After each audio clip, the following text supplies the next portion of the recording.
Hello everyone, welcome to Pinnacle video course. Pinnacle video course में आपका बहुत बहुत स्वागत है। डियर फ्रेंड्स, आज फिर से कुछ बेहतरीन प्रश्नों के साथ मैं आपके सामने मौजूद हूं और आज फिर से कोशिश करेंगे कि जो भी प्रश्न हम पढ़ रहे हैं, समझ रहे हैं, उसके बारे में एक व्यापक स्तर पे कॉन्सेप्ट जो है क्लियर की जाए। आज फिर से आपके सामने जो बुक है आप इसको देख रहे हैं, आप इस बुक को जानते हैं, आपकी फेवरेट बुक है 6500 TCS MCQ। ठीक है, 6500 TCS MCQs, इस बुक के बारे में आपको बिल्कुल बहुत अच्छे ढंग से पता है। 6500 ये जो बुक है बहुत ही पॉपुलर, बहुत ही इंपॉर्टेंट किताब है और मुझे उम्मीद है कि आप में से जो भी लोग वन डे एग्जाम की तैयारी कर रहे हैं, आप सभी इस बुक से बहुत परिचित होंगे। आप इस बुक के बारे में जानते होंगे, इसकी क्या खासियत है और how this book has been helping thousands of students for many years till now. So ये बुक आपको आगे भी आपके एग्जाम में मदद करेगी। इस बुक को कैसे उपयोग करना है, जिसके बारे में हमेशा आपसे बात करते रहता हूँ। इस बुक को बेसिकली आपको सब्स्टिट्यूट करना है हमारे वीडियो कोर्सेज से। जो भी हमारे वीडियो कोर्सेज हैं उसको क्या करना है, आप पे जो भी इसमें से क्वेश्चंस आप करेंगे, जैसे कि आप जानते हैं हमारे वीडियो कोर्सेज में हम 25 क्वेश्चंस को एक बार डिस्कस करते हैं। ये 25 क्वेश्चन डिस्कस करना है, आपको समझना है। कैसे समझेंगे, बुक से पढ़ेंगे। बुक से समझ में अगर थोड़ी सी भी लगे कि मुझे उतनी समझ नहीं मिल पाई, मैं समझ नहीं पाया, मेरी जो पकड़ है इन सब्जेक्ट पे पर्टिकुलर उस पर कम है, तो डेफिनेटली आप जो है इस बुक को सप्लीमेंट करेंगे किससे, वीडियो कोर्स के पर्टिकुलर लेक्चर से। तो उस पर्टिकुलर लेक्चर को आप देखेंगे जिसमें आपको परेशानी हो रही है और इसका जो मदद है आप महसूस करेंगे कि इससे काफ़ी आपको मदद हो रहा है। ठीक है, सो इस बुक को कवर करना है और वीडियो कोर्स को देखना है और आने वाले जो भी एग्जाम है जहां पे आपको सम्मान अध्ययन के प्रश्न होंगे, उसकी मैं गारंटी दे सकता हूं कि डेफिनेटली आपको एग्जाम में बहुत मदद मिलेगी। ठीक है, केवल एसएससी नहीं, जो भी वन डे एग्जाम है, आप दिल्ली पुलिस के एग्जाम दे रहे हो, यूपी पुलिस दे रहे हो, आप टीजीटी के एग्जाम दे रहे हो, वहाँ पे जो भी जीएस के प्रॉब्लम है उसका सॉल्यूशन जो है, वन स्टॉप सॉल्यूशन है पिनाकल का 6500 TCS MCQ। I hope you are aware about the quality of this book. Okay, so let's begin the lecture. आज के लेक्चर को स्टार्ट करते हैं और आज के लेक्चर में इसी बुक से जो टॉपिक है उसको कवर कर रहे हैं। कौन सी टॉपिक है? आज हमारी इकोनॉमिक्स की टॉपिक है और आज इकोनॉमिक्स को खत्म करेंगे। आज लास्ट लेक्चर होगी।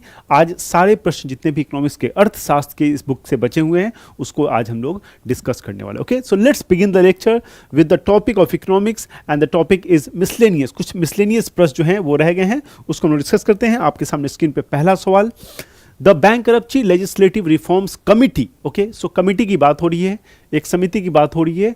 Was set up in which of the following years?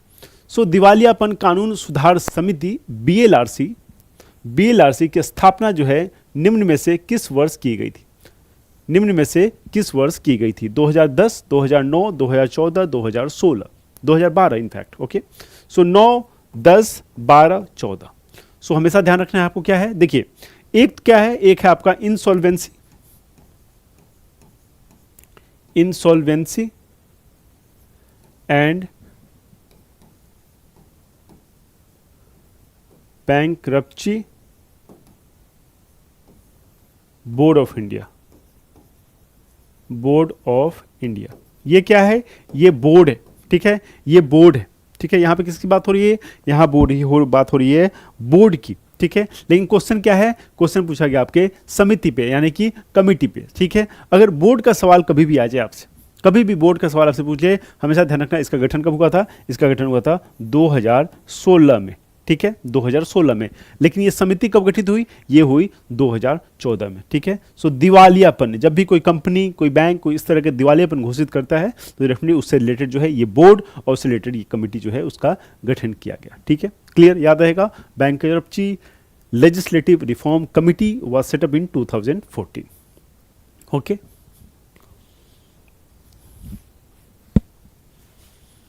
so what is the good indicator to identify the effect of policies on the industrial sector? A very fantastic question related to industry sector. It means manufacturing sector, the secondary sector.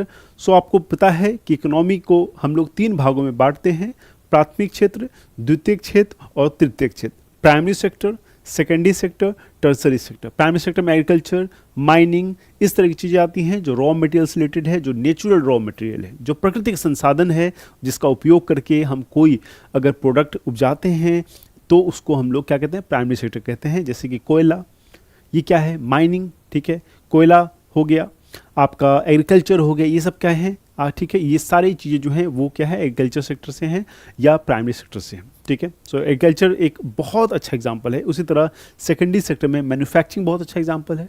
Tertiary sector में service बहुत अच्छा example है। जो transportation है, where housing है, ये सब क्या है, सर्विस मुहैया कराते हैं जिससे हमारा बिजनेस आगे बढ़ता है। तो इसे हम लोग तृतीयक क्षेत्र में रखते हैं, ठीक है। यहाँ पे कह रहा है कि एक गुड इंडक्टर औद्योगिक क्षेत्र पर नीतियों का प्रभाव की पहचान, मतलब आपकी जो नीति बनी है किसी क्षेत्र को लेके, उसका प्रभाव का पहचान कैसे करोगे। मतलब आपने जो नीति बनाई, मान लेते हैं कि एज अ गवर्नमेंट, मान लो कि मैं एक अथॉरिटी हूँ, मेरे पास ये पावर है कि मैं पॉलिसी डिसीजन ले पाऊँ। तो मेरी जो पॉलिसी डिसीजंस ली गई हैं उसको कैसे आइडेंटिफाई करेंगे कि अर्थव्यवस्था पे इसका कैसा प्रभाव पड़ा है, सकारात्मक या नकारात्मक। सो अर्थव्यवस्था पे इसके प्रभाव को पता लगाने के लिए आपको बताना है क्या इसमें से है ऑप्शन जो परफेक्ट है, ठीक है। अच्छा संकेतक क्या है, पहला राइज इन कैपिटल फॉर्मेशन, मतलब आपकी पूंजी बढ़ेगी। दूसरा है rise in share of industry sector in the GDP, मतलब ग्रॉस डोमेस्टिक प्रोडक्ट में इंडस्ट्री सेक्टर का जो कंट्रीब्यूशन है, जो इकोनॉमिकल जो कंट्रीब्यूशन होता है, जैसे कितना परसेंटेज ऑफ शेयर है जो जीडीपी में कंट्रीब्यूट करता है, उसको आइडेंटिफाई करके। तीसरा है rise in banking services, banking. और चौथा है rise in imports. So imports जो है हमेशा ध्यान रखना, इंपोर्ट्स मतलब होता है सामान को मंगाना, इंपोर्ट, और एक्सपोर्ट मतलब भेजना।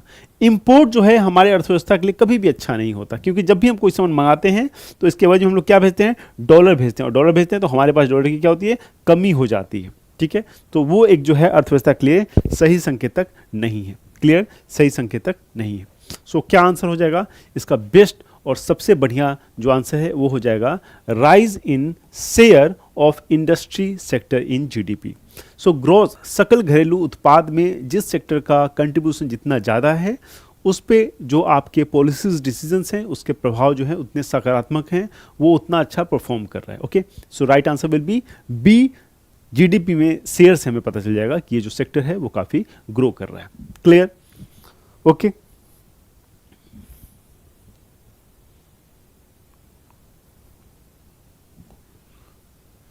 So which of the following committee was formed to estimate the poverty in India? Okay, poverty in India. So poverty से काफ़ी कमिटी जो हैं इंडिया में गठित हुई हैं, ठीक है। आप जानते हैं जैसे कि लकड़ावाला, सुना होगा नाम आपने, लकड़ावाला, इस पे प्रश्न भी हम लोग कर चुके हैं, ठीक है। रंगराजन कमेटी,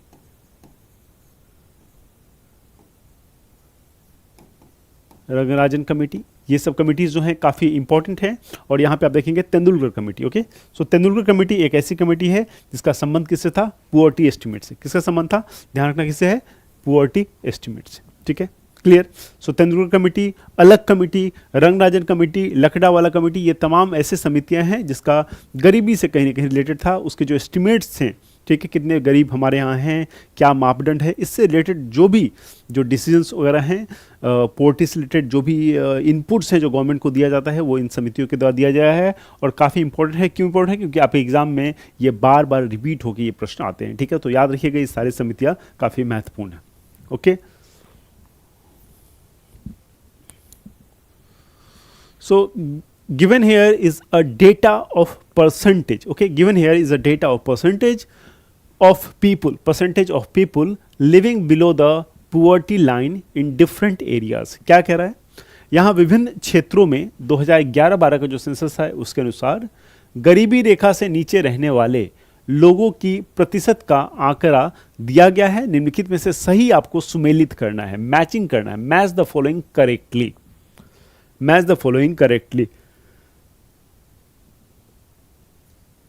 क्या हो जाएगा आंसर? बहुत आसानी से, अगर आपको इसका आंसर नहीं भी पता है तो आप आइडेंटिफाई कर सकते हैं, इतना इजी है। आप जानते हैं कहाँ पे गरीबी कहाँ होगी और जो नेशनल पुअर्टी एस्टिमेट है वो कितनी होनी चाहिए, ठीक है। जो नेशनल पुअर्टी एस्टिमेट है वो कितनी होनी चाहिए। क्लियर? देखिए, ऑब्वियसली बात है, हम जानते हैं कि ग्रामीण एरियाज में इस तरह के प्रॉब्लम ज़्यादा हैं क्योंकि रोजगार की कमी है ना। शहर में रोजगार है, वहाँ पे कोई भी लोग काम कर लेते हैं, कैसे भी काम कर लेते हैं। तो ऑलमोस्ट आप ज़्यादातर लोगों को देखेंगे कि जो बेसिकली डेली वेजर टाइप के जो लोग हैं वो डेफिनेटली उनको जॉब मिल ही जाता है, ज़्यादातर चांसेस हैं। तो यहाँ पे कम होगा, ठीक है। अर्बन एरिया में कम होगा और रूरल में ज़्यादा होगा। तो रूरल को हम लोग मैच कर सकते हैं सीधा 1 से B को, क्योंकि बी सबसे ज़्यादा है, ठीक है। उसके बाद क्या हो गया, अर्बन है, तो 2 का क्या करेंगे, 2 का हमें मिल जाएगा सी, ठीक है, 2 का सी। और उसके बाद होल कंट्री का क्या हो जाएगा, होल कंट्री हो जाएगा ए। ऑब्वियस सी बात है, 2 ज़्यादा और कम को मिलाएंगे, 2 ज़्यादा कम को मिलाएंगे तो 20 का तो एवरेज निकलेगा, तो वो जो होल कंट्री का है वो तो 20 का ही होगा। आंसर नहीं भी पता होगा तो अगर आप थोड़ा सा मैथ जानते होंगे तो इसका आंसर आप निकाल पाएंगे। किसी एक का ऑब्वियस सी बात है, रूरल और जो अर्बन एरियाज़ हैं उसके गरीबी मापदंड जो हैं वो पता होगा, वो ज़्यादा कम होगा, तो उस दोनों के बीच का जो होगा ऑब्वियसली वो पूरे कंट्री का मापदंड होगा। आंसर क्या हो जाएगा इसका, आंसर इससे निकल के आ जाएगा 1 का डी, ठीक है। D will be the right answer, D will be the right answer, okay.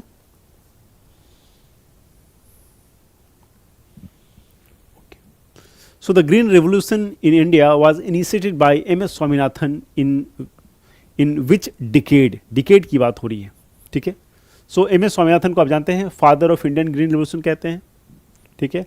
और फादर ऑफ ग्रीन रेवोल्यूशन किसको कहते हैं,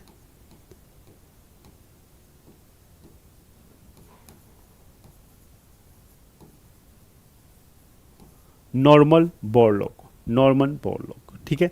सो father of Indian green revolution M S Swaminathan and father of green revolution of the world, पूरे विश्व के father of green revolution कहा जाता है हरित क्रांति, नॉर्मन बोरलॉग को, ठीक है। तो हरित क्रांति भारत में कब स्टार्ट हुआ था, याद होगा आपको, हरित क्रांति भारत में कब स्टार्ट हुआ था, हरित क्रांति भारत में 60s में स्टार्ट हुआ था, 60s में, 1960s, ओके, 1960s में। काफ़ी आसान प्रश्न था ये, आप सभी इस प्रश्न से अवेयर होंगे, इस पर हमने कई बार जो है डिस्कस किया है। Who release the periodic labour force survey, periodic labour force survey PLFS कौन जारी करता है, national statistical office, national statistical office, education ministry, finance ministry, NITI Aayog, राष्ट्रीय सांख्यिकी कार्यालय, शिक्षा मंत्रालय, वित्त मंत्रालय और नीति आयोग। 4 ऑप्शंस आपके सामने हैं, क्या होगा right answer, yes, what would be the right answer of this question, who releases the periodic labour force survey,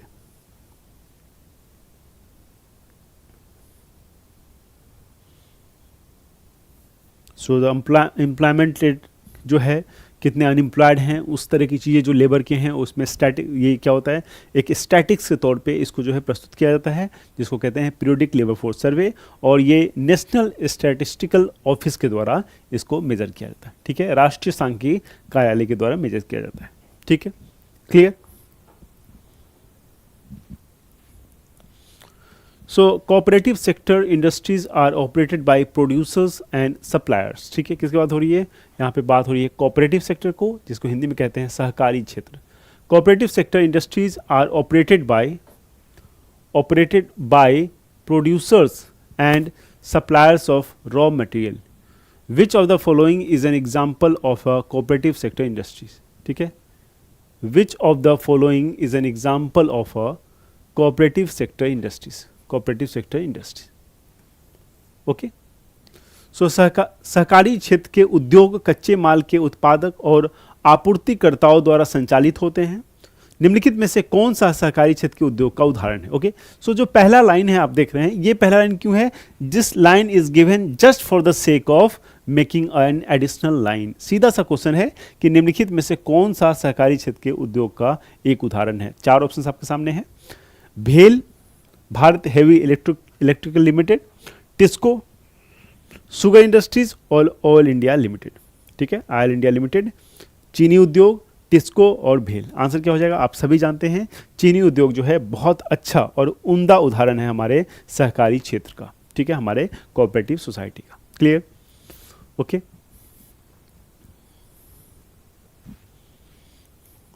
So joint sector industries is one of the classification of industries on the basis of, क्या कह रहा है, किसके आधार पे उद्योगों के वर्गीकरण में से एक संयुक्त क्षेत्र उद्योग है, किसके आधार पे उद्योगों के वर्गीकरण में से एक संयुक्त क्षेत्र उद्योग है, okay. Source of raw material के आधार पे, कैपिटल इन्वेस्टमेंट के आधार पे, bulk and weight of raw material के आधार पे या ओनरशिप के आधार पे, यानी कि स्वामित्व के आधार पे, ठीक है। सो कोई सेक्टर जो है ज्वाइंट सेक्टर है कि नहीं, ये किस पे डिपेंड करता है। ये प्रश्न हमने पहले भी किया था, आपको याद होगा। प्राइवेट पब्लिक कैसे ओनरशिप होती है, ज्वाइंट की कैसे ओनरशिप होती है, हमने बताया था। सो बेसिकली इसकी क्या है, ये ओनरशिप के आधार पे इन चीज़ों को आइडेंटिफाई करते हैं, ठीक है। कोई ज्वाइंट सेक्टर इंडस्ट्री जो है it can be identify on the basis of ownership, इसके जो स्वामित्व है उसके आधार पे इसको हम लोग वर्गीकरण कर सकते हैं, ठीक है। इसका वर्गीकरण जो है इसके स्वामित्व के आधार पे किया जा सकता है।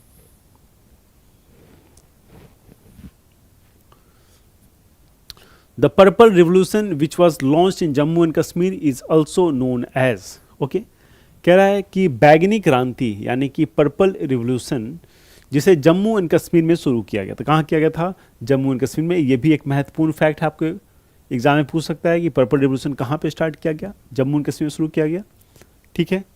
इसको किस रूप में भी जाना जाता है, इसको किस रूप में भी जाना जाता है, lavender revolution, indigo revolution, orchids revolution और lilac revolution, okay, lilac revolution.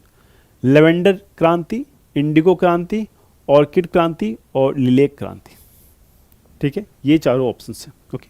क्या हो जाएगा आंसर, आप जानते हैं पर्पल को, लेवेंडर के जो फ्लावर्स होते हैं वो पर्पल कलर के होते हैं। आंसर क्या हो जाएगा, lavender revolution, okay, lavender revolution, ठीक है। Because of the colour of lavender it is also called purple revolution,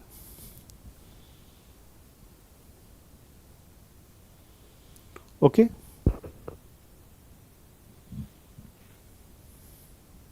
Bhagwati committee presented a report on, Bhagwati समिति जो है एक रिपोर्ट जारी करती है किस विषय पे, भगवती समिति जो है एक रिपोर्ट प्रस्तुत की किस विषय पे। सो सीधा सा सवाल क्या है आपका इस पे, आपका सीधा सा सवाल है कि भगवती कमेटी जिसका गठन 1973 में हुआ था उसका संबंध इन चारों में से किससे है, अनएम्प्लॉयमेंट, पुअर्टी, पॉपुलेशन ग्रोथ और कॉमर्स यानी कि वाणिज्य, ओके। सो भगवती कमेटी, बहुत सारे कमेटी से क्वेश्चंस आते हैं, अभी हमने डिस्कस किया अलग committee, Tendulkar committee, Lakdawala committee, Rangarajan committee, ये सारे कमेटीज जो हैं इंपॉर्टेंट कमेटीज़ हैं, एग्जाम में बार बार पूछे जाते हैं, दोहरा के पूछे जाते हैं। तो जितनी बार अच्छे से आप रिवीजन करेंगे चीज़ें उतनी आसानी से आपको याद रहेंगी, ओके।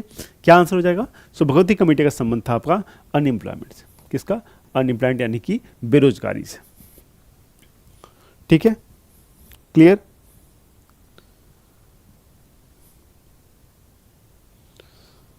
सो इस कमेटी के बेसिकली कुछ चीज़ें हैं जो इम्पॉर्टेंट है। बेसिकली बेरोजगारी का जो कैलकुलेशन एस्टिमेट्स हैं, इन्होंने कहा कि एक यूजुअल, वीकली, डेली, इस तरह की जो है बेरोजगारी उसको आप नापिए तो आपको पता चलेगा एक्चुअली कितने लोग बेरोजगार हैं। तो ये जो है इसकी खासियत थी, ठीक है, इस कमेटी की, ओके।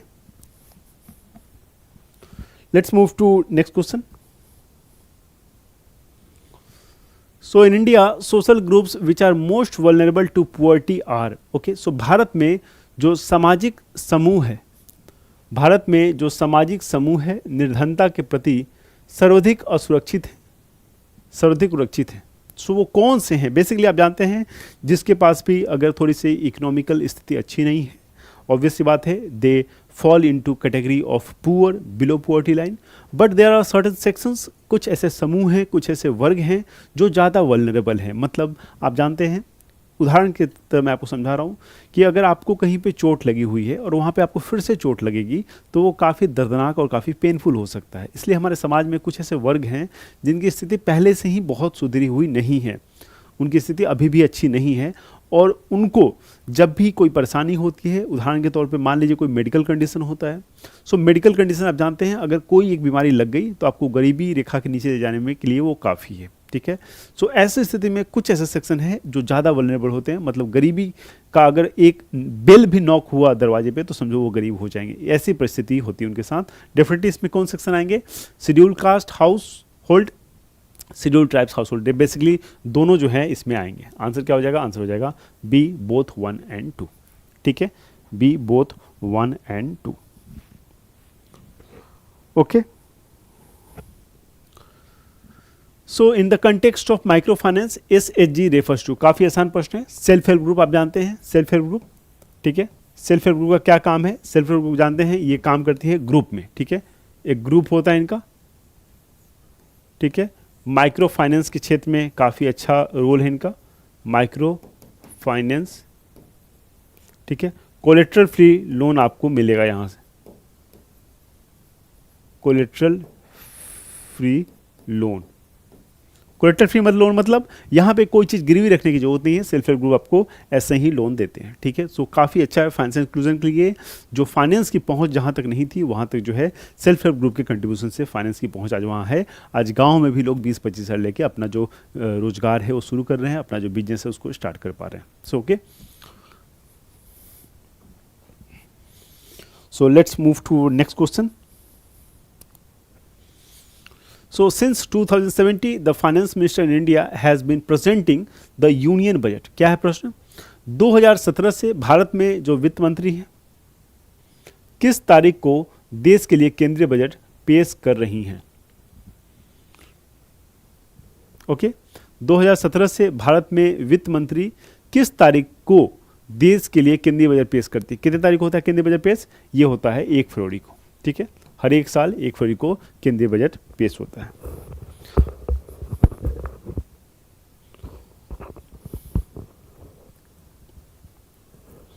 भारत का पहला बजट कब पेश हुआ था? भारत का पहला बजट, ये अगर पूछा जाएगा कभी तो ध्यान रखना 1860, ठीक है, भारत का पहला बजट। ओके, चलते हैं अपने अगले प्रश्न की तरफ।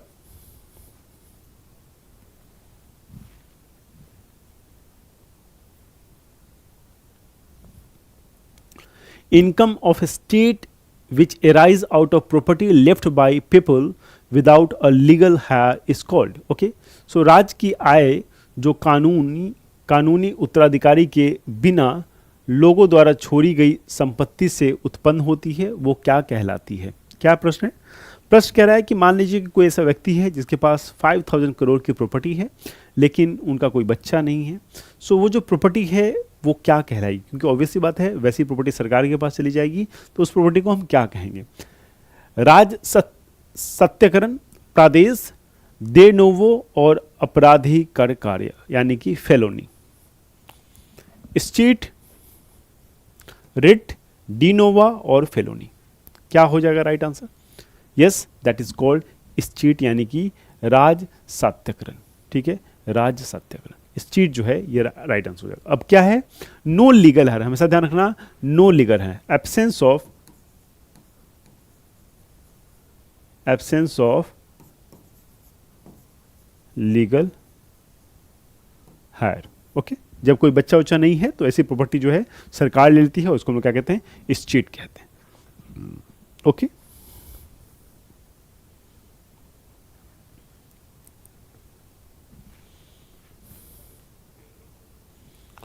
Okay, so the 15th finance commission was constituted in 15वें वित्त आयोग का गठन किस वर्ष किया गया था?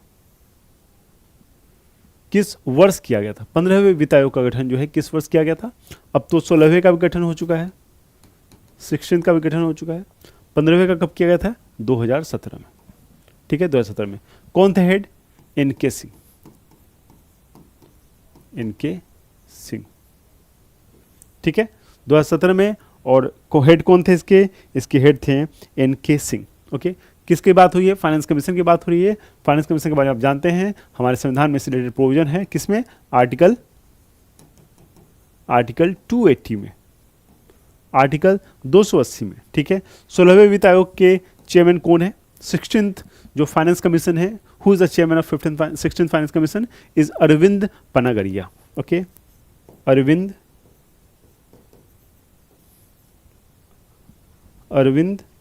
पनागरिया।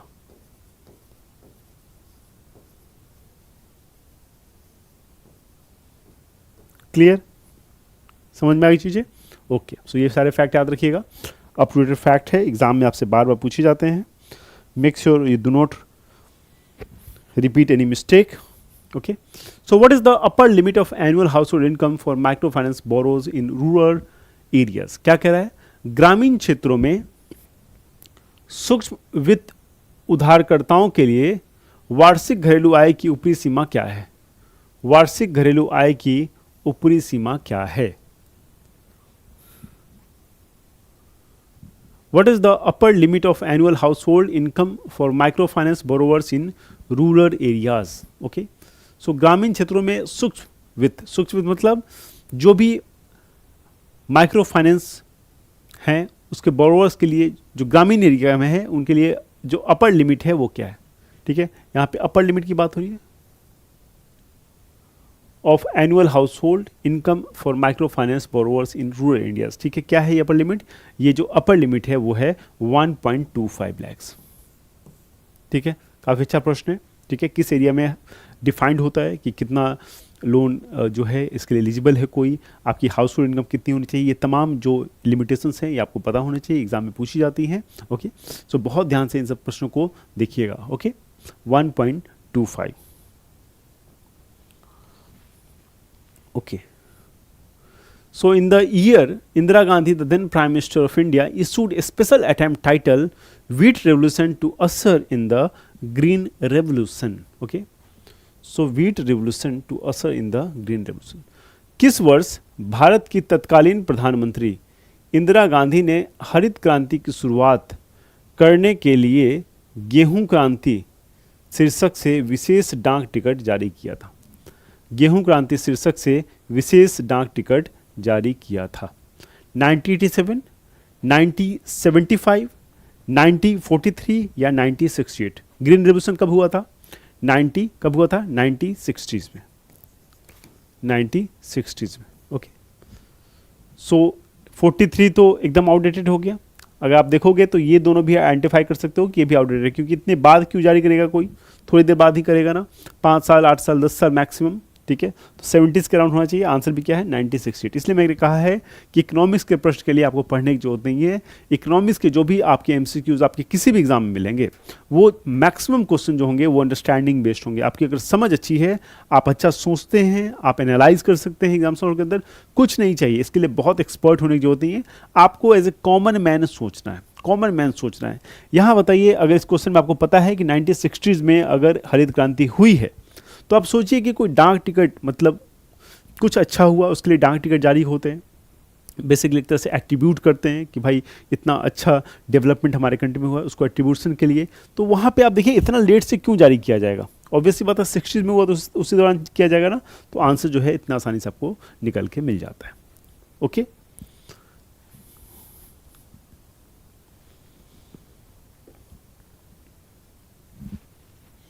Okay. As per Companies Act 2013, dividend declared by a company but not paid or claimed within how many days from the date of declaration? How many days from the date of declaration is to be transferred to the unpaid dividend account? Company अधिनियम 2013 के अनुसार एक company द्वारा घोषित लाभांश लेकिन घोषणा की तारीख से कितने दिनों के भीतर भुगतान या दावा नहीं किया गया है, अवैतनिक लाभांश खाते में स्थानांतरित किया जाता है, कितने दिनों तक? ओके, क्या हो जाएगा? सिंपल सा फैक्चुअल क्वेश्चन है ना, ये है आंसर 30 दिनों तक। कितने दिनों तक? 30 दिनों तक। Okay, thalinomics was introduce in economic survey for which financial year? Thalinomics को आर्थिक सर्वेक्षण में पेश किया गया था। क्या है थालीनॉमिक्स? कभी सोचा आपने कि ये थालीनॉमिक्स है क्या? ठीक है, क्या है ये थालीनॉमिक्स?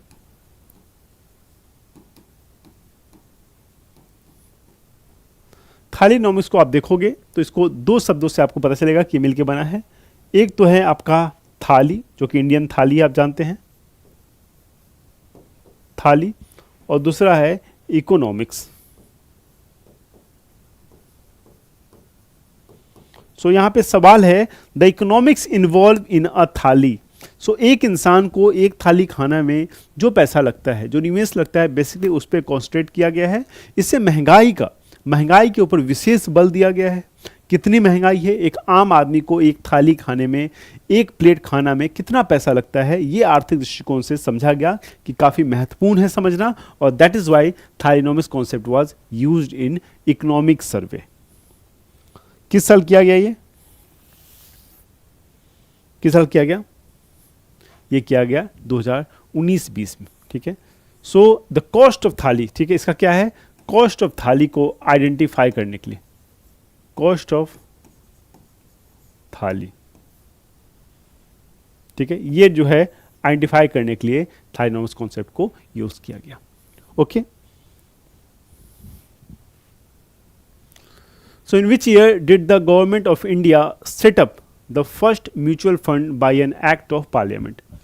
भारत सरकार ने संसद के एक अधिनियम द्वारा पहला म्यूचुअल फंड किस वर्ष स्थापित किया था? पहला म्यूचुअल फंड किस वर्ष स्थापित किया था? भारत सरकार ने संसद के एक अधिनियम के द्वारा पहला म्यूचुअल फंड, ठीक है, पहला mutual fund, first mutual fund किस वर्ष स्थापित किया था? तो first mutual fund was established in 1979, 1982, 1963 और 1971. So factual question again 1963 is the right answer, ठीक है। सो म्यूचुअल फंड बाजार जोखिमों के अधीन है, आपने सुना होगा। म्यूचुअल फंड क्या है? एक तरह से मनी अपने पैसा इन्वेस्ट करने का एक तरीका है, ठीक है।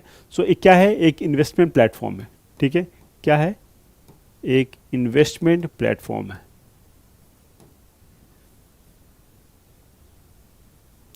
इन्वेस्टमेंट मीन्स, ठीक है, एक इन्वेस्टमेंट का तरीका है म्यूचुअल फंड। ओके, समझ गया? क्लियर?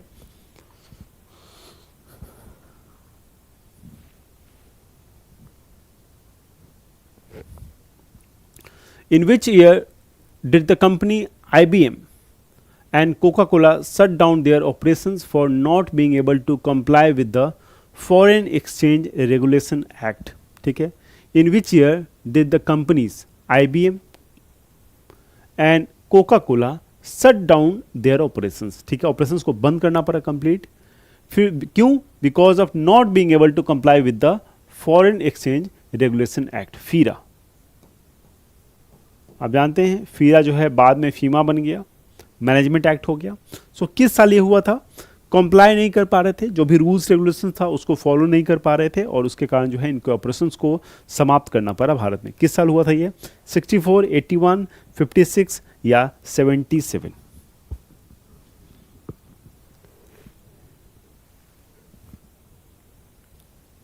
यस, कब हुआ था ये?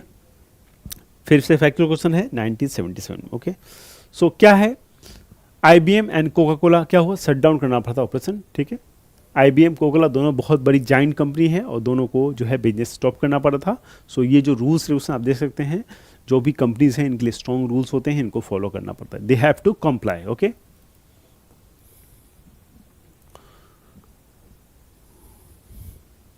सो which of the following is a type of fraud? ठीक है, चार ऑप्शंस हैं आपके पास, आपको बताना है कि which of the following is a type of fraud where a small electronic device is used to steal debit card information during an authorised banking transaction. मतलब एक प्रकार की धोखाधड़ी है जहां एक अधिकृत बैंकिंग लेन देन के दौरान डेबिट क्रेडिट कार्ड की जानकारी चुराने के लिए एक छोटे इलेक्ट्रॉनिक उपकरण का उपयोग जो है किया जाता है। एक छोटे इलेक्ट्रॉनिक उपकरण का उपयोग जो है किया जाता है। फिशिंग, स्कीमिंग, स्मिसिंग और विशिंग। क्या है आंसर? आंसर हो जाएगा स्कीमिंग। इसको क्या कहते हैं? इसको कहते हैं स्कीमिंग। सो बेसिकली आपका जो डेबिट कार्ड है इसके इंफॉर्मेशन को चुरा लिया जाता है, ठीक है। आपका जो ये डेबिट कार्ड है, ठीक है, इसके इंफॉर्मेशन को चुरा लिया जाता है छोटे से चिप लगा के, या तो इसकी जो पासवर्ड वगैरह है वो आप डालोगे, वो चुरा ली जाएगी, या जो मैग्नेटिक स्ट्रिप होता है इसके ऊपर आपने देखा होगा, इसको क्लोन कर लिया जाता है। क्या कर लेता है? क्लोन कर लेता है, ठीक है। और इसको चोरी करके बाद में आपके अकाउंट से पैसा विड्रॉ किया जा सकता है, ठीक है, पैसा विड्रॉ किया जा सकता है। Clear?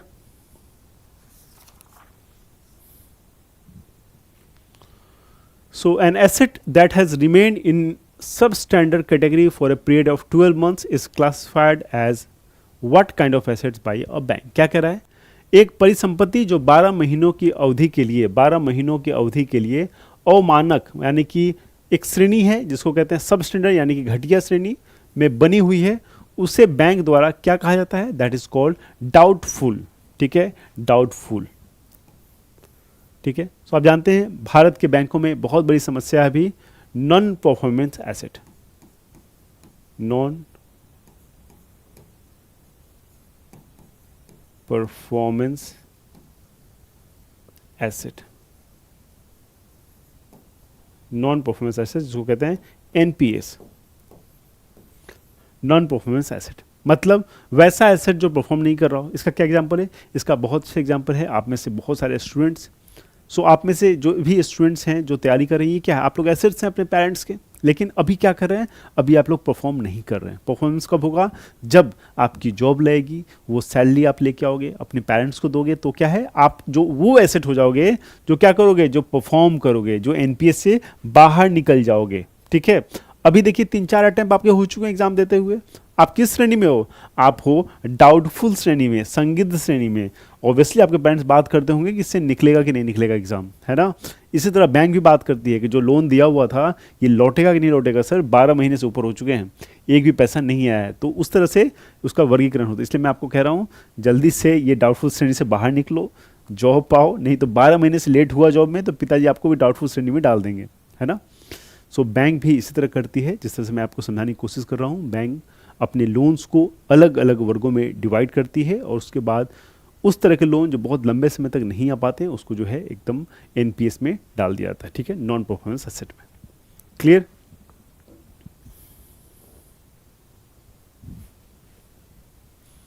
Who among the following has served as a deputy chairman of Planning Commission of India? Okay, so Pranab Mukherjee, Ramaswamy Venkataraman, Pratibha Patil, Gyani Zail Singh, deputy chairman of the planning commission. Planning commission के चेयरमैन कौन होते हैं? प्लानिंग कमीशन के चेयरमैन कौन हुआ करते थे? अब तो प्लानिंग कमीशन एग्जिस्ट नहीं करता है, तो ये होते थे प्राइम मिनिस्टर। ठीक है, इसकी जगह पे क्या है अब है नीति आयोग। नीति आयोग। ओके, क्या आंसर हो जाएगा? आंसर हो जाएगा प्रणब मुखर्जी। ओके, प्रणब मुखर्जी। प्रणब मुखर्जी क्या थे? ये डिप्टी चेयरमैन थे। प्राइम मिनिस्टर जो होते हैं वो चेयरमैन होते हैं प्लानिंग कमीशन के। अब नीति आयोग के 2015 में नीति आयोग का गठन हुआ है, अभी भी डिप्टी चेयरमैन है। इस जगह जो है Pranab Mukherjee as a deputy chairman भी कार्य कर चुके हैं प्लानिंग कमीशन के साथ। Okay, clear? याद रखिएगा प्रणब मुखर्जी के बारे में कभी क्वेश्चन आ जाए, ये 13th प्राइम प्रेसिडेंट थे इंडिया के, 13th प्रेसिडेंट। ओके, ठीक है।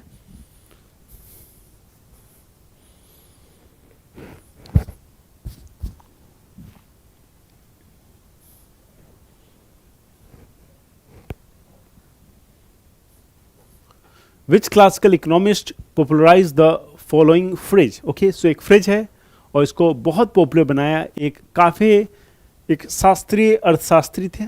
ठीक है, सो क्या था? From each according to his ability, from each according to his ability to each according to his needs. Okay, किस शास्त्रीय अर्थशास्त्री ने निम्नलिखित वाक्यांश को लोकप्रिय बनाया? प्रत्येक से उसकी क्षमता के अनुसार, प्रत्येक को उसकी आवश्यकताओं के अनुसार, प्रत्येक से उसकी क्षमता के अनुसार और प्रत्येक को उसकी आवश्यकताओं के अनुसार, प्रत्येक से उसकी क्षमता के अनुसार और प्रत्येक को उसकी आवश्यकता के अनुसार। किसने किया था ये? इनके द्वारा लिखी गई दो बहुत पॉपुलर बुक है। एक है द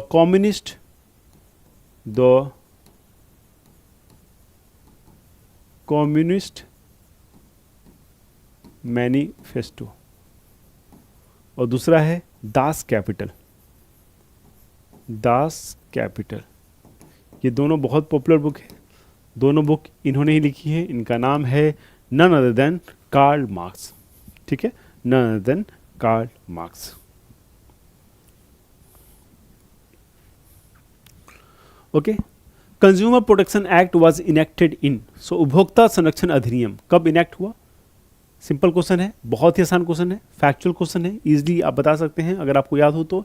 ऐसे प्रश्नों को कोशिश कीजिए कि याद हो जाए, आपको आसानी रहती है। ठीक है, बच जाएंगे परेशानी से।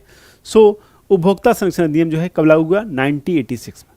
ठीक है, 1986 में कंज्यूमर प्रोटेक्शन एक्ट 1986।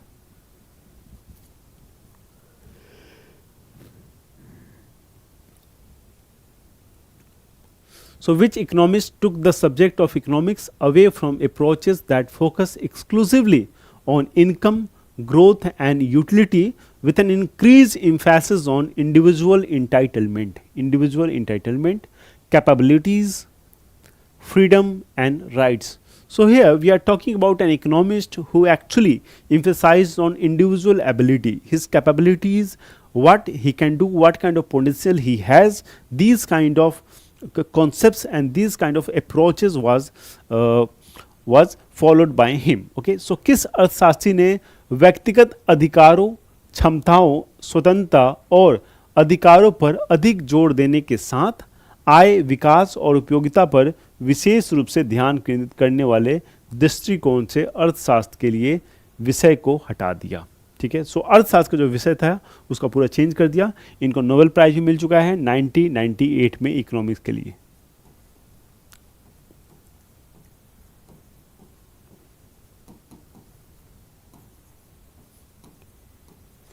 क्या नाम था इनका? इनका नाम था अमर्त्य सेन. ठीक है, Amartya Sen, Amartya Sen.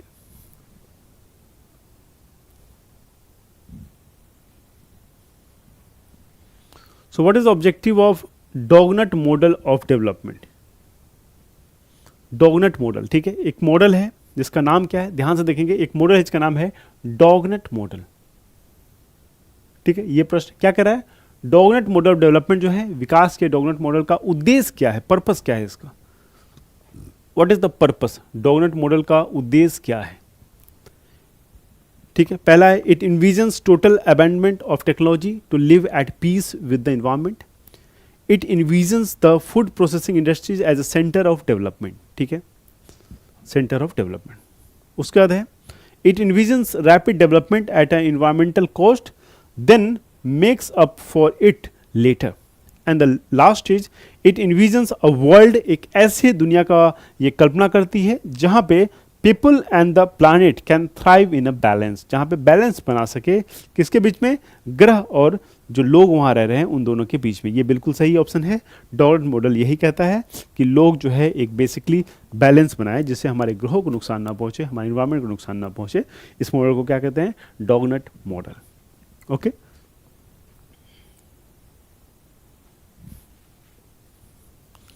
according to Malthusian theory, which of the following grows in geometric progression? क्या कह रहा है? माल्थीसियस सिद्धांत के अनुसार निम्नलिखित में से कौन ज्योमेत्रीय प्रगति से बढ़ता है? मतलब ज्योमेट्रिक प्रोग्रेशन होता है, आप जानते हैं अरिथमेटिक प्रोग्रेशन, ज्योमेट्रिक प्रोग्रेशन आपने मैथ में पढ़ा होगा. ज्योमेट्रिक प्रोग्रेशन की मल्टीप्लिकेशन क्या होता है? वो मेनी टाइम्स फोल्ड होता है. ओके, क्या बढ़ता है इस स्पीड से? क्या पुअर्टी बढ़ता है? क्या एम्प्लॉयमेंट बढ़ता है? क्या एम्प्लॉयमेंट तो बिल्कुल नहीं बढ़ता. इसको तो आप लोग काट ही दोगे, आप लोग स्टूडेंट हो, कि सर एम्प्लॉयमेंट कहाँ ज्योमेट्रिक प्रोग्रेशन से बढ़ता है. बिल्कुल सही बात है, एम्प्लॉयमेंट नहीं बढ़ता है. ठीक है, फूड सप्लाई बढ़ता है? बिल्कुल ये भी नहीं बढ़ता, ये भी काट सकते हैं हम लोग. ठीक है, पुअर्टी, पुअर्टी भी नहीं कह सकते हैं. पुअर्टी बढ़ता है जितनी स्पीड से पॉपुलेशन बढ़ता है उतनी स्पीड से पुअर्टी भी नहीं बढ़ती. ठीक है, सो पॉपुलेशन जो है बहुत स्पीड से बढ़ती है, इसलिए माल्थुसियन ने कहा था कि ये जो पॉपुलेशन है ये ज्योमेट्रिक प्रोग्रेशन से बढ़ता है. ऑलमोस्ट गरीबी भी उसी स्तर से बढ़ रही है. ठीक है, आप वर्ल्ड में देखोगे तो गरीबी बहुत ज़्यादा है ना. गरीबी का कहीं ना कहीं एक बहुत बड़ा रीज़न पॉपुलेशन भी है. आप देखेंगे ज़्यादातर कंट्री जहाँ पे पॉपुलेशन का दबाव बहुत ज़्यादा है और उनकी इकोनॉमिक कंडीशन अच्छी नहीं है, वहाँ पे गरीबी आपको ज़्यादा देखने को मिलेगी. ऐसी परिस्थितियाँ विश्व के कई देशों में हमें देख सकते हैं, खासकर अफ्रीकन कंट्रीज़ में आप देख सकते हैं, वहाँ आपको बहुत ज़्यादा किसी किसी कंट्री में गरीबी देखने को मिलेगी. ओके, सो माल्थुसियन थ्योरी के अनुसार आप देखिएगा, आप ध्यान रखिएगा, ज्योमेट्रिक प्रोग्रेशन से क्या बढ़ता है? Population. Okay, so which of the following is a characteristics of human wants in terms of economics? क्या कह रहा है? अर्थशास्त्र की दृष्टि से निम्नलिखित में से कौन सी मानवीय चाह को विशेषता है? कौन सी मानवीय चाह की विशेषता है? अर्थशास्त्र की दृष्टि से आपको एज इकोनॉमिक्स सोचना है. अगर अर्थशास्त्र की दृष्टि से बात करेंगे तो आपको बताना है कि human wants in terms of economics क्या है. ठीक है, जो मनुष्य की चाह है उसकी क्या विशेषता है? इसकी विशेषता है कि जो चाह है वो तृप्त होती है. ठीक, क्या होती है? वो चाह जो है तृप्त होती है. ऑब्वियस सी बात है, इकोनॉमिक्स के दृष्टिकोण से आपको बोला गया है. मतलब आपने कुछ डिजायर किया. आपने क्या डिजायर किया? आपने डिजायर किया कि मुझे आईफोन चाहिए. आपने डिजायर किया कि मुझे आईफोन चाहिए. तो अर्थशास्त्र क्या कहता है कि ऑब्वियस सी बात है, आपकी इकोनॉमिक कंडीशन अगर अच्छी है तो आप इसको क्या कर सकते हो? पूर्ण कर सकते हो. तो ह्यूमन वांट जो है वो सेटिएबल है, यानी कि चाह जो है वो तृप्त होती है आपकी इकोनॉमिक्स के दृष्टिकोण से. ठीक है। इकोनॉमिक्स तो यही कहता है कि अगर आपके पास सक्षम है, आप सक्षम हैं, तो जनरली आपके जो भी चाहे है उसको आप पूरा कर सकते हैं, ठीक है। आंसर क्या हो जाएगा? आंसर हो जाएगा C, wants are satiable. What are the two variables whose relationship is given by the environmental Kuznets curve? Okay, Kuznets curve. So ये कौन से दो चर हैं जिनका संबंध पर्यावरण कुजनेट वर्क से द्वारा किया जाता है? कुजनेट कर्व इंपॉर्टेंट कर्व है, ध्यान रखिएगा। कुजनेट्स कर्व, ठीक है, कुजनेट कर्व, कुजनेट कर्व। सो कुजनेट कर्व क्या कहता है? बहुत सारे कर्व्स हमने देखे हैं। हमने फिलिप्स कर्व देखे, याद होगा आपको। इस तरह से लॉरेंज कर्व भी हमने देखा है, इसके एमसीक्यू हमने कर चुके हैं। सो उसी तरह हमारा एक है कुजनेट कर्व। कुजनेट कर्व किस तरह के, क्या दर्शाता क्या है? ठीक है, ऑप्शन क्या देखते हैं? ये दर्शाता है environmental degradation and tax revenue, मतलब इन्वायरमेंट का डिग्रेडेशन जो है उसका संबंध जो है टैक्स रेवेन्यू से, ये दर्शाता है। दूसरा है environmental degradation and per capita income, ठीक है, ये इन्वायरमेंटल डिग्रेडेशन को प्रति व्यक्ति आय को दर्शाता है।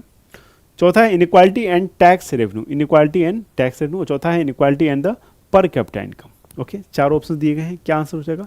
बेसिकली ये पर कैपिटा इनकम को दर्शाता है, किसके संदर्भ में? ये दर्शाता है इन्वायरमेंट के संदर्भ में।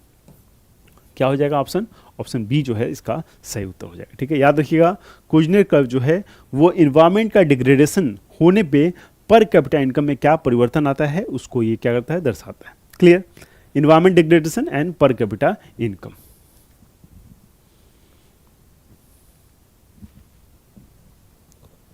Clear? So which economic thought talks about methodological individualism or the idea that people will act in meaningful ways which can be analyzed? Okay. क्या कह रहा है क्वेश्चन? अच्छा प्रश्न है। क्वेश्चन कह रहा है कि कौन सा आर्थिक विचार पद्धतिगत व्यक्तिगतवाद या इस विचार के बारे में बात करता है कि लोग सार्थक तरीके से कार्य करेंगे जिसका विश्लेषण किया जा सकता है। कौन सा आर्थिक विचार पद्धतिगत व्यक्तिवाद या उस विचार के बारे में बात करता है कि लोग सार्थक तरीके से कार्य करेंगे जिसका विश्लेषण किया जा सकता है? सो ये क्या है? ये क्या है? एक इकोनॉमिक स्कूल है, एक थॉट है, ठीक है, एक आर्थिक विचार है, ठीक है। चार ऑप्शन: वाशिंगटन सर्वसम्मति, केनेसियन सिद्धांत, मोनेटरिस्ट और आपका ऑस्ट्रियन इकोनॉमिक थॉट, ठीक है, ऑस्ट्रियाई आर्थिक विचार। Clear? Washington consensus, Keynesian theory, monetarist और ऑस्ट्रेलियन इकोनॉमिक थॉट। क्या हो जाएगा ऑप्शन? ये कौन सा स्कूल है जिससे बात करता है? ये है आपका Australian economic thought. So okay, so Australian economic thought जो है it talks about methodology, individualism और the idea that people will act in meaningful ways, ठीक है, people will act in meaningful ways which can be analysed. Okay, which can be analysed. Okay, नहीं समझ में आया याद कर लीजिएगा, फिर से दोबारा पूछा सकता है। सीएसएस में आपसे 2021 में पूछा गया, ऑब्वियस बात है 23-24 में भी ये प्रश्न पूछे जा सकते हैं। ओके,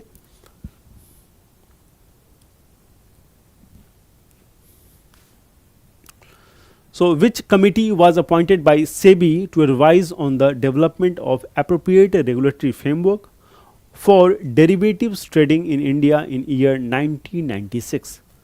वर्ष 1996 में भारत में डेरिवेटिव्स ट्रेडिंग के लिए उपयुक्त नियामक ढांचे के विकास पर सलाह देने के लिए सेबी द्वारा किस समिति को क्या किया गया? नियुक्त किया गया। ठीक है, ध्यान से समझेंगे क्वेश्चन को। क्या कह रहा है? 1996 में, ठीक है, डेरिवेटिव्स ट्रेडिंग के लिए उपयुक्त नियामक ढांचे, ठीक है, उसका स्ट्रक्चर के लिए एक कमेटी का गठित किया गया। वो कमेटी कौन सी थी? बलवंत राय कमेटी। आप जानते हैं पंचायत से जुड़ा हुआ है, ठीक है, ध्यान रखिएगा, पंचायत से जुड़ा हुआ एक कमेटी है, ठीक है, पंचायती राज, ठीक है। दूसरा है L C Gupta committee, Dinesh Mehta committee और रवि त्रिपाठी कमेटी, ठीक है। सो मैंने इसलिए बताया क्योंकि ये बहुत पॉपुलर है बलवंत राय, आप सभी ने सुना होगा। 73वां संवैधानिक संशोधन पंचायत वाला चैप्टर पढ़ेंगे तो इसका आंसर क्या है? राइट, इसका आंसर हो जाएगा एलसी गुप्ता कमेटी, ठीक है, L C Gupta committee. Clear? L C. Gupta committee.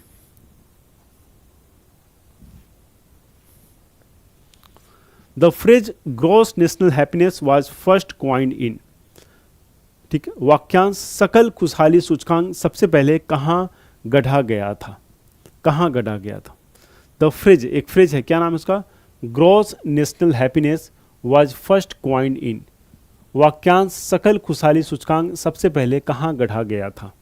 New Zealand, Bhutan, Sweden and India. So basically क्या था, ग्रॉस नेशनल हैप्पीनेस. क्या किया इन्होंने, इन्होंने कहा कि ग्रॉस डोमेस्टिक प्रोडक्ट तो सही है इकोनॉमी के डेवलपमेंट के लिए, लेकिन मेन डेवलपमेंट तो है ग्रॉस नेशनल हैप्पीनेस. आपके देश के लोग कितने खुश हैं उस पर निर्भर करता है कि आप इकोनॉमिकली डेवलप कर रहे हैं कि नहीं. आप इकोनॉमिकली बहुत डेवलप करें लेकिन देश के लोगों की स्थिति सही नहीं है, वो खुश नहीं है, तो आपका आर्थिक जो विकास है उसका कोई रियल मतलब नहीं है. तो ऐसा करने वाला कौन देश बना पहला, वो बना भूटान. ठीक है, कौन सा बना, भूटान.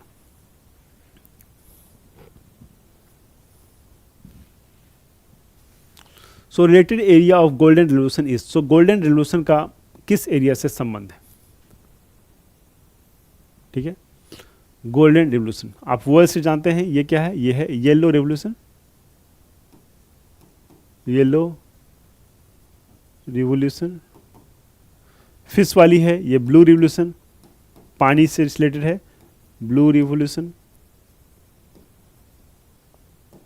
ठीक है, एक्स का जानते हैं गोल्डन रिवोल्यूशन हो जाएगा. आंसर क्या है गोल्डन का, एक्स का तो अंडा है, वाइट होता है तो वाइट हो जाएगा. गोल्डन रिवोल्यूशन क्या हो जाएगा, गोल्डन हो जाएगा फ्रूट्स, क्योंकि सारे फ्रूट जो हैं बेसिकली वो हल्के फुल्के गोल्डन कलर से मैच करते हैं. ठीक है, सो क्या हो जाएगा गोल्डन रिवोल्यूशन का, fruits will be the right answer. ठीक है, सो फ्रूट्स का संबंध जो है गोल्डन रिवोल्यूशन से है. सो कभी भी गोल्डन रिवोल्यूशन की बात होगी, रिवोल्यूशन क्यों होता है, ये क्यों रिवोल्यूशन हम यहाँ पढ़ रहे हैं, क्योंकि उस क्षेत्र में विकास के लिए सरकार विशेष ध्यान देती है उस चीज़ों पे. इसलिए उस तरह के रिवोल्यूशन, उस तरह की क्रांति लेवल पे जो चीज़ें हैं उसका प्रोडक्शन करना होता है. दैट्स वाई हम लोग इकोनॉमिक्स टर्म्स से इसको रिवोल्यूशन का नाम देते हैं. ठीक है, ग्रीन रिवोल्यूशन, हरित क्रांति, मतलब हमारे पास अनाज की कमी थी तो बहुत एफर्ट लगा के अनाज को बहुत ज़्यादा उपजाया, अपनी टेक्नोलॉजी को डेवलप किया, इसलिए उसको रिवोल्यूशन कहते हैं. ठीक है, ओके.